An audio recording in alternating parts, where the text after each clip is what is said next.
Eh bien dis donc, bonjour à tous, on dirait bien que c'est une nouvelle vidéo. Alors oui, ça fait 3 semaines que j'ai rien fait.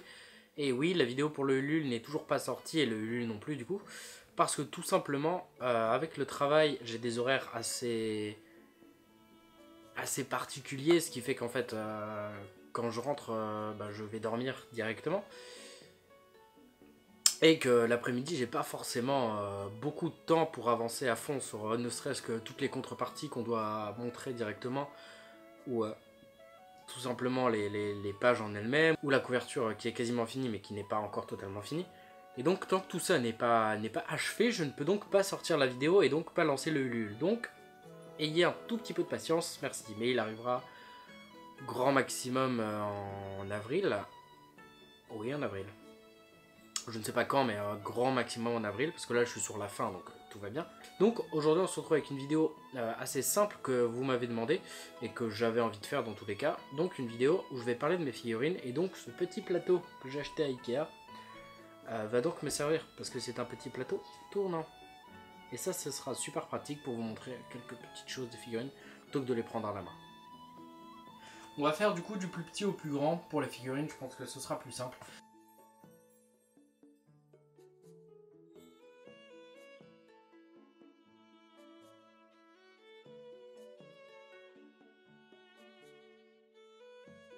Donc pour la suivante, il s'agit d'Iruka. Donc c'est une figurine qu'on m'a offerte, qui donc c'est les figurines qu'on trouve dans les gashapon japonaises.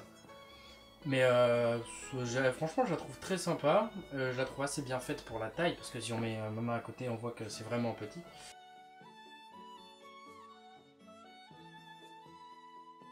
Ensuite, donc on peut retrouver Sasuke que j'avais acheté lors de la Japan Expo 2013, il me semble. Mais c'est une figurine que je trouve assez jolie. Les finitions sont très basiques, mais elle m'avait coûté, il me semble, 25 €. Et j'avais très peu de figurines à l'époque, et donc je trouvais que pour 25 €, elle était très sympa, et j'avais envie de figurines Naruto, donc je l'ai vue, je l'ai prise. Ensuite, on va passer dans la catégorie des figurines de chez Tsume, donc Chibi by Tsume, où du coup on a Sasuke, qui devient flou, Gaara, et Sakura. Et ces trois petites figurines, franchement, je les trouve vraiment super sympas. Donc elles coûtent, il me semble, 19,99 €, donc 20 €. Et pour 20 €, elles sont vraiment super sympas. Sasuke en tenue d'Akatsuki, c'est un Sasuke qu'on voit très peu en figurine, du coup forcément j'ai craqué. J'avais aucune figurine de Gaara, donc bon, pourquoi pas. Et Sakura, pourquoi Sakura? C'est un personnage que peu de monde aime, mais franchement dans cette pose comme ça, je trouve qu'elle a une énorme classe. Toujours chez Tsume, une figurine d'Obito, donc qui est donc mon personnage préféré, qu'on m'a offerte lors de la Japan Expo l'année dernière, donc première Japan Expo que j'avais fait en tant que youtubeur, booktuber, et donc j'avais rencontré certains d'entre vous, donc déjà un énorme souvenir. Puis cette figurine qui du coup reste aussi un excellent souvenir, parce qu'elle pète des culs, hein, on peut le dire.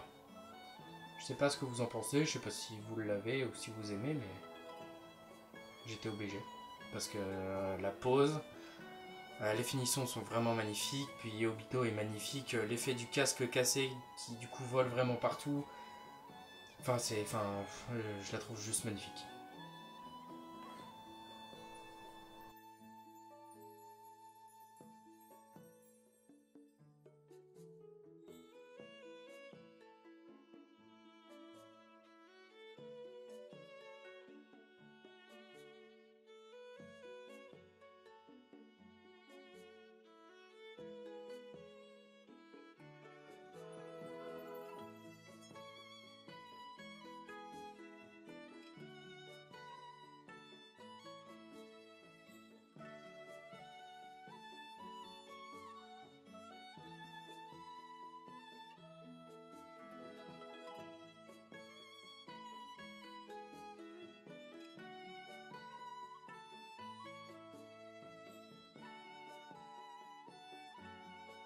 Et bien évidemment, que serait une collection de figurines seront les grosses figurines vraiment classe et badass.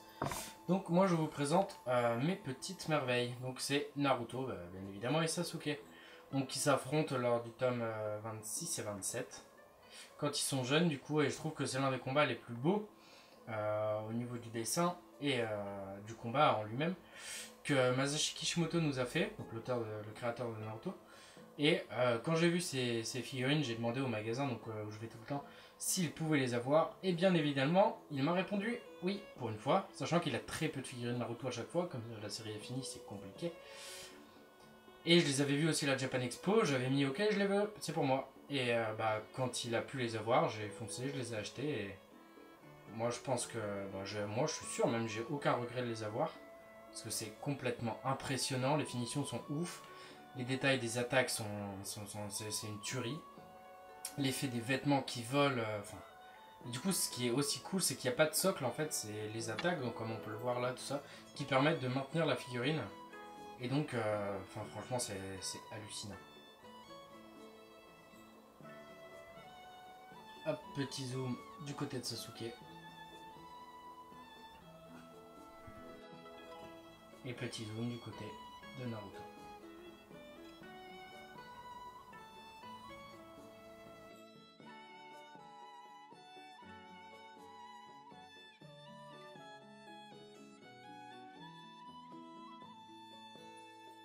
Aujourd'hui, j'ai eu une petite peluche de Dreamland plutôt choupie.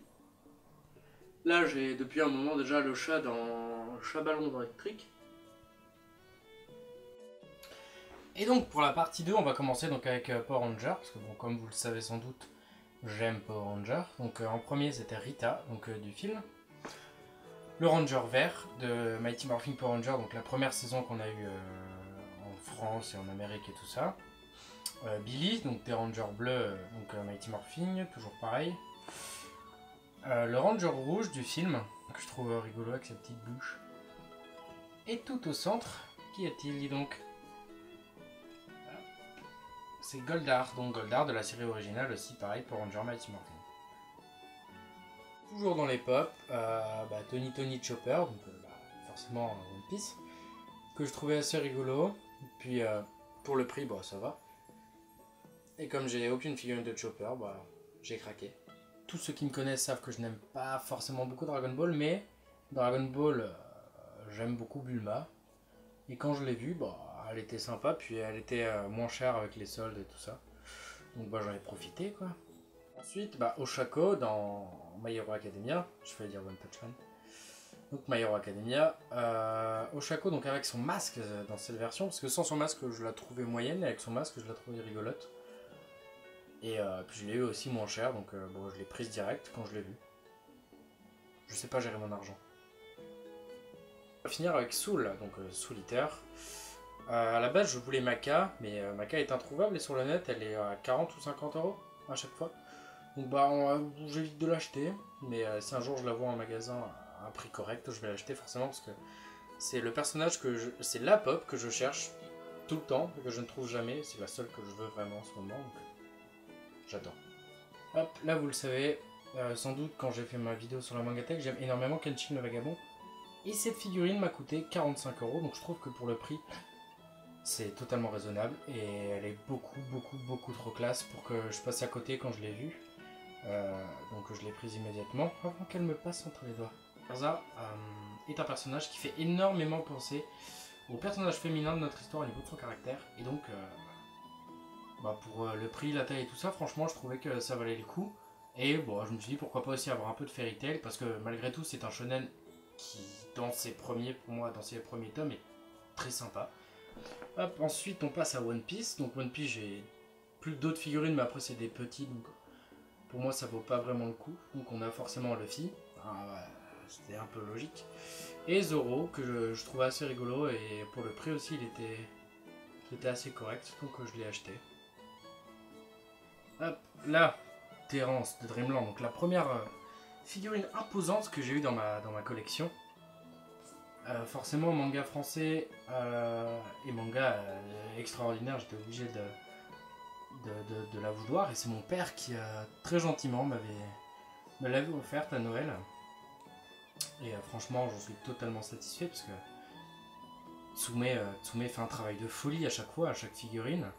Et franchement c'est aucun regret quand tu l'as chez toi dans ta bibliothèque quoi. Quand tu vois ça, elle claque, elle envoie du lourd. Et c'est le rêve, je pense, de tout auteur d'avoir une figurine de son personnage principal ou même d'un autre personnage, mais d'avoir une figurine de sa série, c'est un truc de dingue pour un auteur français. Et voilà. Et on va finir toute cette petite série de présentations de figurines, même si j'en ai encore beaucoup rangé parce que j'avais la flemme de les sortir, je l'avoue, avec cette petite gâchapon que j'ai eu dans la Neon Box. Mais après, je n'aime pas Dragon Ball, comme je l'ai dit dans la vidéo, et elle n'a pas été gagnée quand j'ai fait la Neon Box parce que personne n'a mis de commentaire en rapport avec ce qu'on avait demandé. Donc, c'est un fail de la part de vous, petits abonnés. Je suis déçu. Mais, du coup, on la remet en jeu lors de cette vidéo. Donc, si vous voulez cette petite gâchapon, donc qui fait la taille un petit peu plus haute que ma main, donc de Dragon Ball Super, donc Black Goku rosé, je me suis renseigné depuis. Mettez-moi en commentaire ce pourquoi vous la voudriez, pourquoi elle rendrait bien dans votre bibliothèque. Et je prendrai un commentaire, donc pas besoin de spécification particulière en commentaire, mettez juste pourquoi. Et je vous enverrai cette petite merveille dès que j'aurai le temps, avec le travail, le manga, tout ça, dès que j'aurai 5 minutes. Alors qu'on se le dise aussi, j'ai énormément de retard pour beaucoup de choses, que ce soit sur le projet, sur la parution de vidéos sur YouTube, et tout le tintouin. Mais je sais pas si ça se voit, mais genre je suis vraiment très fatigué. Je vous montre que ce côté de la pièce, parce que l'autre est vraiment en bordel. Voilà, j'espère que j'arriverai à tout de même faire le Ulule assez rapidement. Là, on est vraiment sur la fin, donc la fin des grosses contreparties et tout ça, comme je l'ai annoncé dans le début de la vidéo, donc ça va. Mais je commence à être vraiment à bout, et je me dis que si on atteint l'objectif escompté dans la Ulule, qu'on atteint la somme voulue, et que le manga va donc paraître, les vidéos, soit je vais devoir en tourner vraiment un paquet d'un coup pour avoir une avance, parce que quand je serai dans les pages, j'aurai absolument plus le temps d'en tourner, ça c'est sûr et certain. Donc j'espère qu'en fait je vais juste survivre à tout ce mode de vie. J'espère que je serai soutenu par tout le monde, enfin par vous tous, et qu'on aura des petits messages. J'espère aussi un jour pouvoir faire un petit meet-up ou je sais pas quoi sur l'île, ça pourrait être sympa. Histoire d'échanger. Putain, mon parquet il fait que grincer. Histoire d'échanger sur le projet, sur la chaîne, sur tout, sur la vie en général. Bon, je sais pas, ça pourrait être cool. Même si on est genre 3, je trouverais ça sympa. Bon, je vais très certainement aller me coucher puisqu'il est sur ma Freebox. Parce que oui, j'ai une Freebox. Puisqu'il est 17h26. Moi, je pense que c'est l'heure d'aller se coucher.